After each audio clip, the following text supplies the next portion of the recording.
Hi, Assalamualaikum, Madam Shamalia. We are from AM226 5B. We'll be presenting on the societal problem, which is unemployment, and government initiative program to curb these issues, which is Penjana program by Human Resource Development Fund (HRDF).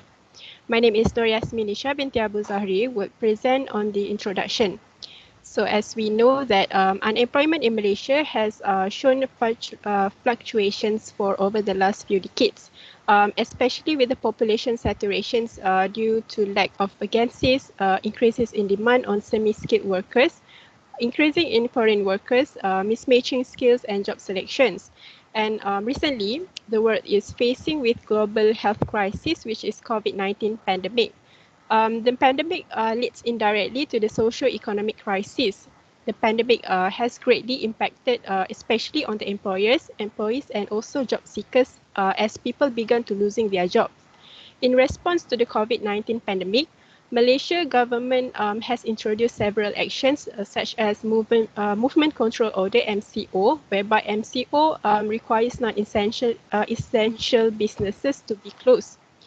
Most employers said that they were unable to pay their workers' salaries more than 2 months as the businesses did not earn much revenues. This contributes to the situation whereby certain groups of workers were exposed to the risk of job losses. So the World Bank already has estimated that the unemployment rate in Malaysia will be much higher and worse due to the COVID-19 pandemic. The rate will increase its highest point in 2020, which is 5.3% in May, with the number of unemployed Malaysians also reached to 800,000 plus that month. Also, most of the retrenched employees are from the lower income group, part-time employees in a small organization, and also those in the sector of food and beverage were the hardest affected with 35.4% losing their jobs, followed by the fisheries, 33%, and agriculture, 21.9%. The Ministry of Human Resources Malaysia also reveals that 99,696 highly skilled Malaysian employees have been laid off since the enforcement of MCO. The government finally come up with proactive initiative, which is the National Economic Recovery Plan (PENJANA), and the task was taken on by Human Resource Development Fund (HRDF) under the Ministry of Human Resource to help the nation in dealing with the economic crisis during the pandemic. The government are allocating 250 million in matching grants to be matched by HRDF, bringing in a total of 500 million to fund this program that will help most Malaysians. The government, through Penjana, emphasizes training to improve the employability of the unemployed Malaysians in terms of reskilling and upskilling.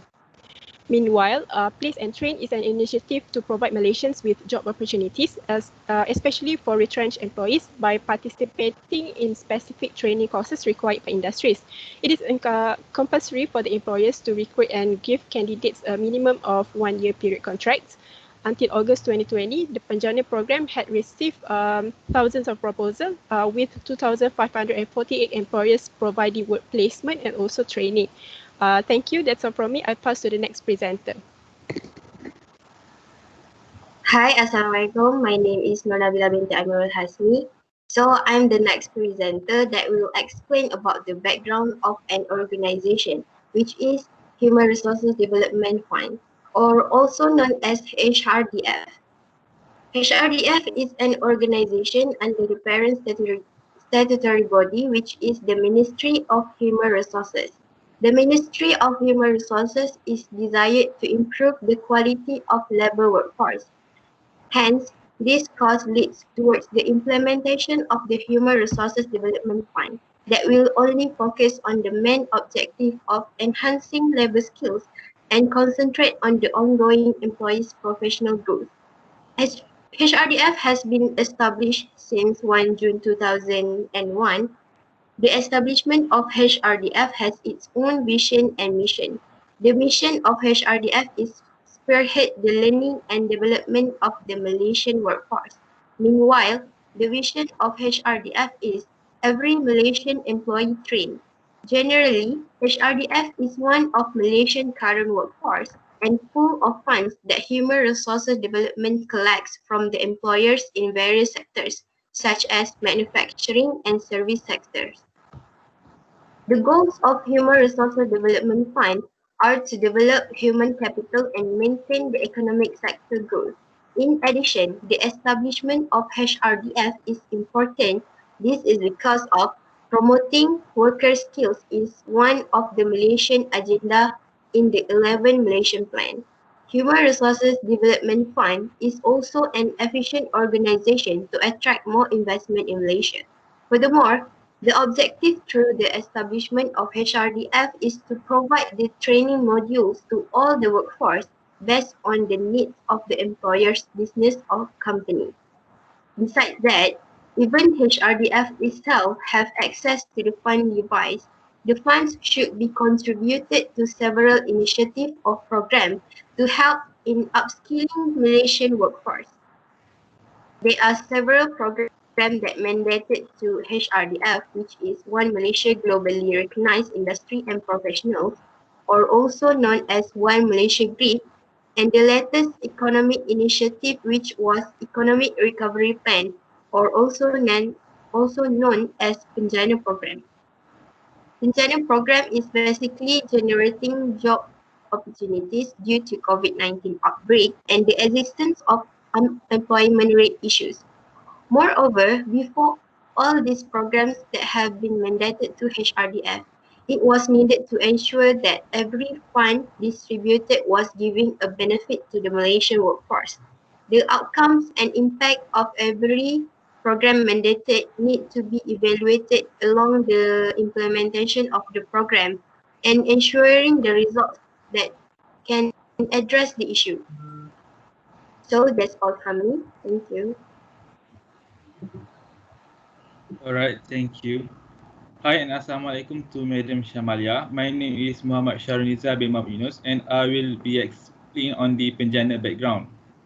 Penjana HRDF is one of the government initiative in line with the nation's human capital's continuous development and part of the nation's short to medium-term economic recovery plan set by HRDF in 2020. It is for the nation's well-being. HRDF has made an initiative which is Penjana, as it is to help Malaysians to develop their skills and at the same time to raise their chances of employment. The Penjana is a training initiative that focuses on building opportunities for jobs and training. Malaysia, they need to tackle the unemployment problems in Malaysia following the pandemic peak, which is to be known as COVID-19. This pandemic, Penjana should boost, at the end, Penjana should boost Malaysia's economy, save more than 2.4 million jobs, to reduce the cash flow burden of about 10 million people, and to encourage over 300,000 companies, as stated by Penjana in 2020. And in June of this year, Prime Minister Tan Sri Muhyiddin Yassin has launched the Penjana HRDF initiative following the Penjana announcement. There is 5 Penjana HRDF initiative, which are the place and train, below 40, B40 development, SME development, upskilling and reskilling, and last is the Gerak Insan Gemilang. For example, under Initiative of Penjana, which is B40 development, is the startup package and instructions to build business strategies to regenerate the pandemic and provide assistance to all small operating companies, and it is to avoid an increase in number of unemployment in Malaysia. And the next is the Penjana stakeholder. The stakeholder is an entity who has an interest in a corporation and may either control the company or be influenced by it. There is one of the Penjana stakeholder, which is the Malaysian Employee Federation, MEF. MEF is the local, regional and globally recognized central body of private sector employees in Malaysia. The The short-term economic recovery scheme, which is Penjana, has been welcomed by the MEF as it is a good for the economy in Malaysia with respect to revive companies in and almost destroyed by results from the COVID-19 outbreak. And the additional funds given by the MEF have helped the Penjana program to achieve its objectively smoothly. And that's all for the Penjana background. I will pass to the next presenter. Assalamualaikum, Madam. I am Nadia Aziz. I will be continuing the presentation on the sources of the problems and issue. So the main source of the problem is the extensive containment measure taken due to the coronavirus that had spread exponentially worldwide and caused pandemic. As well known, to curb the spreading of the coronavirus, the Malaysian government had implemented the Movement Control Order, MCO, which had resulted in the lockdown of all the Malaysian citizens.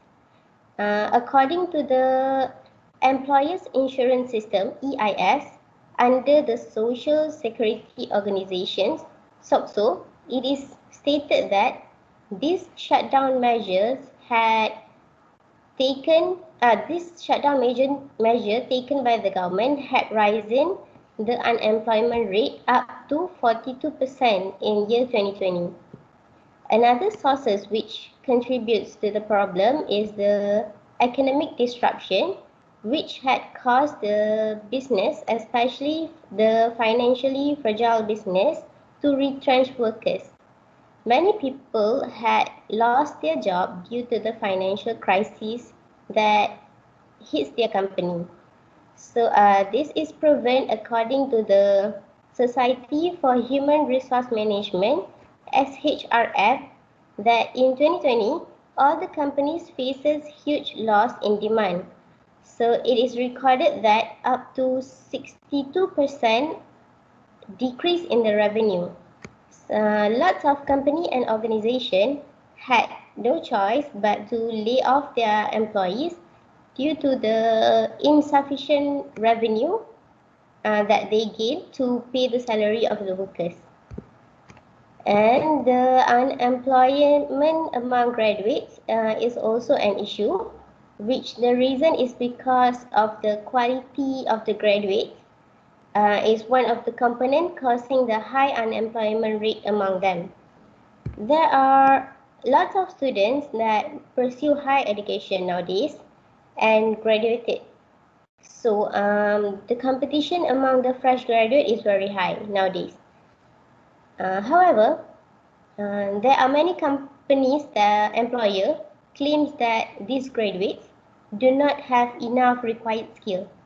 The lack of soft skills, these skills, because of lacking of soft skill, it is the main factor leading to unemployability among the fresh graduates. So the graduates needs to enhance their soft skills and stand out among the competitors to be recognized and employed. Moving on to the next slide.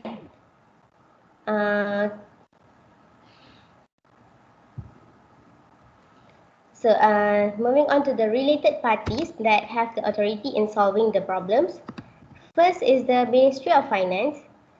The initiative done to solve the problem is by extending the period for the double tax exemption paid by the Scheme Latihan Dual Nasional SLDN for 2 years. Next is the EPF, Employers Provident Fund, through the Malaysian Work Project. This is done by creating more job opportunity for young people and women in order to fix the unemployment crisis in Malaysia. Then the Malaysian Investment Development Authority, MIDA, also stated that they will be generating more highly qualified jobs through the Industrial Relation 4.0. Finally, the Prime Minister's Department launched the Graduate Career Accelerated Program, GCAP. This is to enhance the oral ability of the graduates, making them to be a high quality graduates. That's all from me. I'll pass to the next presenter. So next is SWOT analysis. Basically, SWOT stands for strengths, weaknesses, opportunities, and threats, and it's been categorized into two types, which is internal analysis and external analysis. Internal analysis is to identify the strengths and weaknesses of an organization, and this internal analysis is important because it helps an organization to make an efficient decision making to respond to the strengths and weaknesses. Meanwhile, external analysis is basically determined by the organization opportunities and threats when they pursue their missions to provide a strategic direction base. Besides that, external analysis also helps the organization to identify the impact of the threat and the benefit from the opportunities to the organization in the future. So the next presenter will present in detail about the internal and external analysis. All right, thank you. And basically, in strength, there is three services: financial and technology, and also the facilities. So the first one is the services. The first strength of the HRDF is the flexibility and quick response to the fluctuations in the labor market. The quick response from the HRDF about the changes in the labor market has made it to the strength of the HRDF in their services. It is important for the HRDF to have a very good services. And the next is the financial and technology. In addition, one of the strengths of the HRDF is the high skill workforce, financial strength, and the use of the advanced technology by the HRDF. The high skill will most likely have the knowledge on how to use the advanced technology as the development of new technology increases year by year. Moreover, the use of an advanced technology can have a better outcome of work, which can bring HRDF as one of the government bodies that is good and efficient.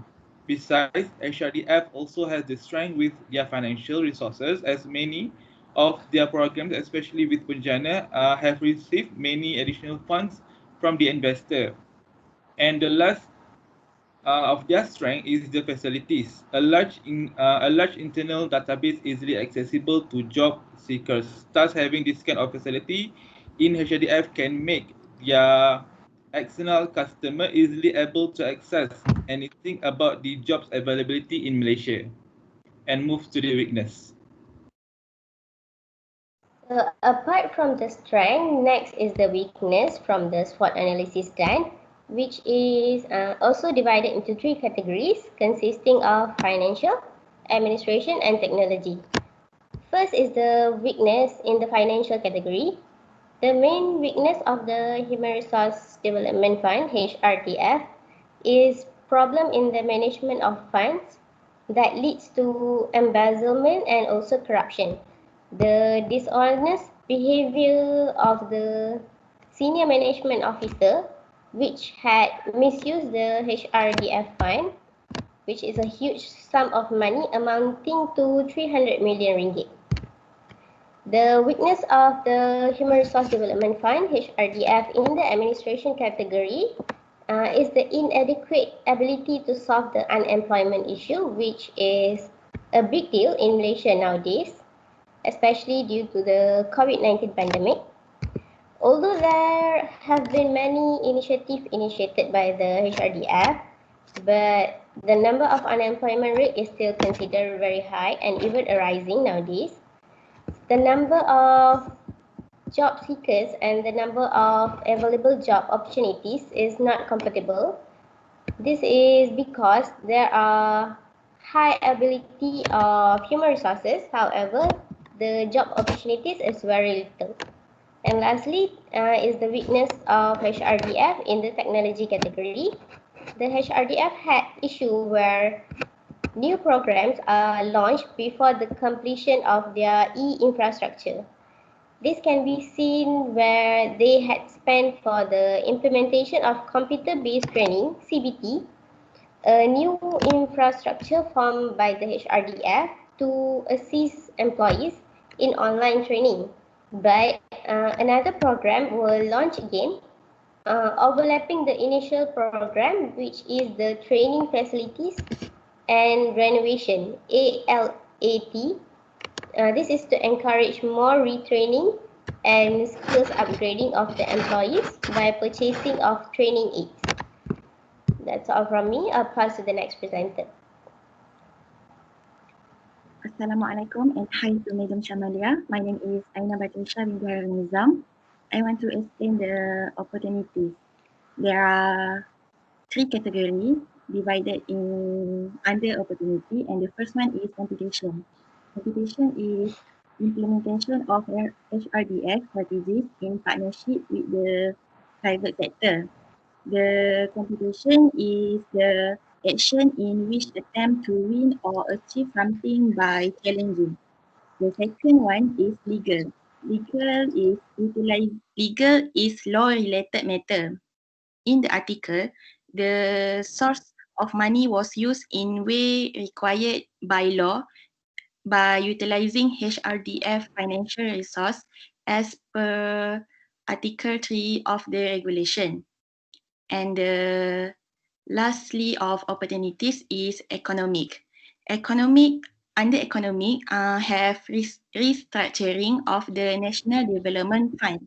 For example, the priority of restructuring in the development to provide decent living standard for all Malaysians by 2030.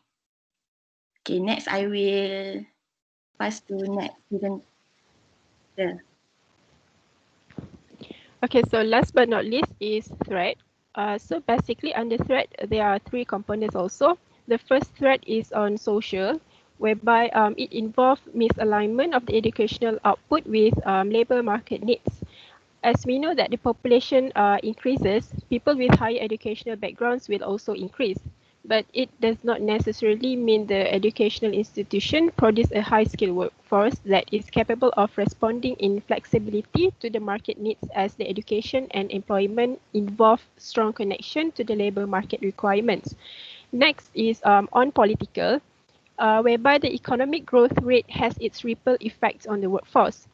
During the second quarter of 2020, Malaysian economy contracted by 17%. Bank Negara stated that decline reflected the impact of the restrict measures to control the pandemic. When the economy is in poor condition, the employers could not employ people, as the company also has difficulties in terms of financial, and this will increase in unemployment rate. Last rate of HRDF is on technology, whereby the cybercrime threat rising fast. The advancement of technology is increasing every day. HRDF should not just focus on responding on being preventive, but also need to strengthen their protection and predictive capabilities to ensure all the data, including employees and employees' data, is being protected and secured. This is to gain trust from the people outside of the organization to feel secure in using an online platform provided by HRDF. That's all from me, so I pass to the next presenter. Thank you. Okay, next I will present the challenges of unemployment, and the first one is high training costs. High training costs is expensive, and the problem is that many company organizations see training as an expense and not as an investment.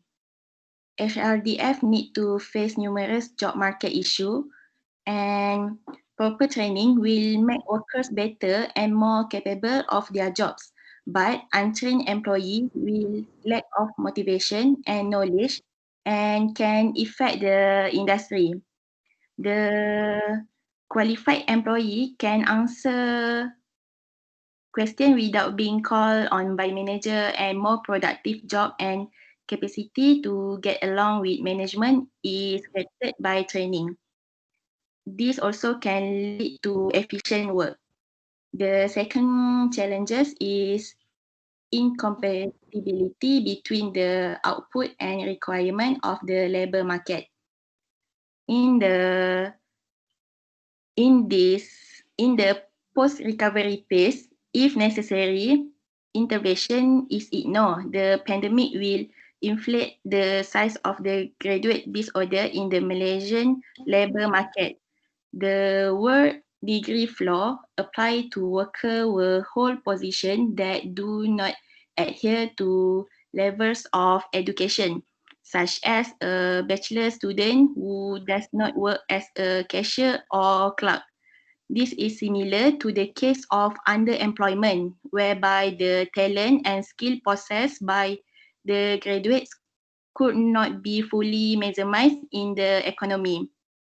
The situation indicate that it is harder for graduates to secure suitable job based on their qualification. And the last challenges is the lack of knowledge among job seekers of their skill and on the job market. The decrease in technical and soft skill has led to further difficulty of unemployment.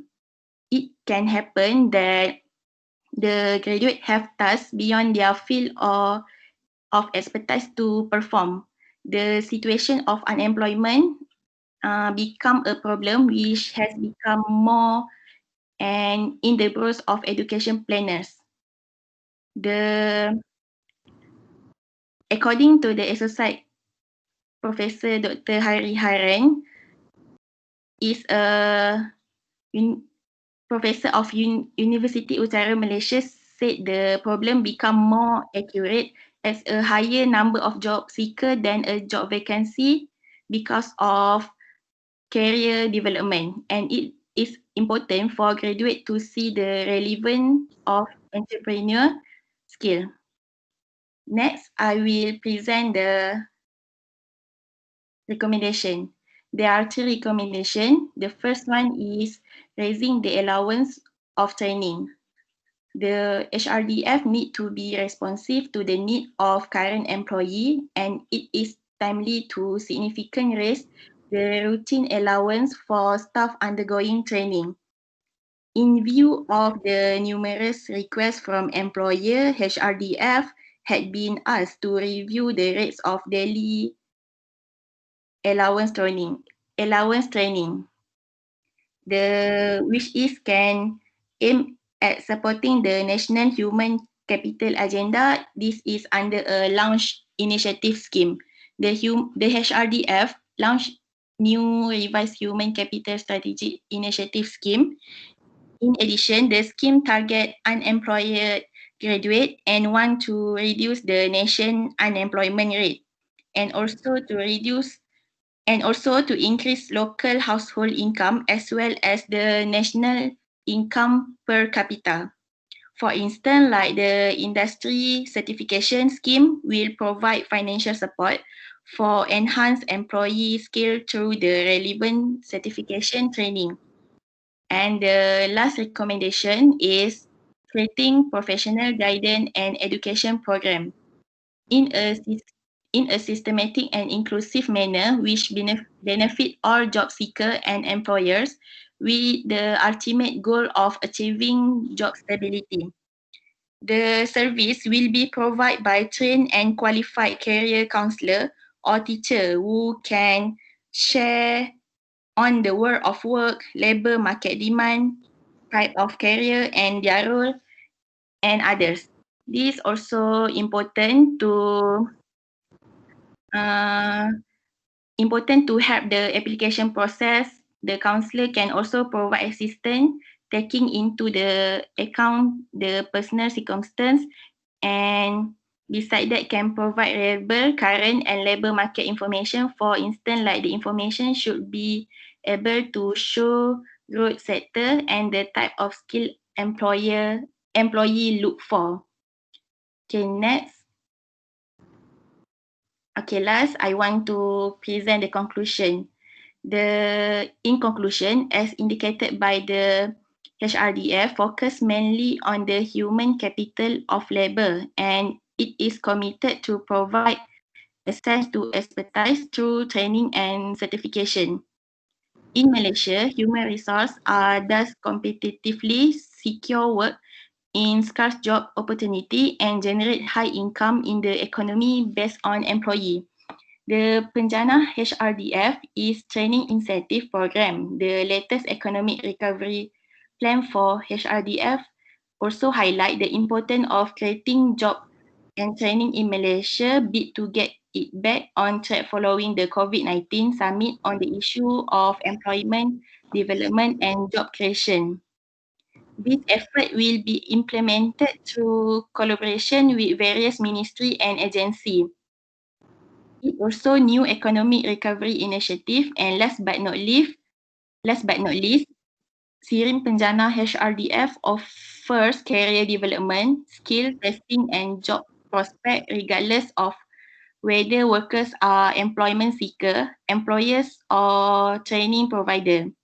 Unemployed graduate and limited staff get into work to support school dropout. Okay, that's all from me. Thank you. And lastly from us, Madam, thank you, Madam Shamalia, for your hard work for the whole semester. Thank you, madam. Thank you, madam. Thank you, madam, for your guidance throughout the whole semester.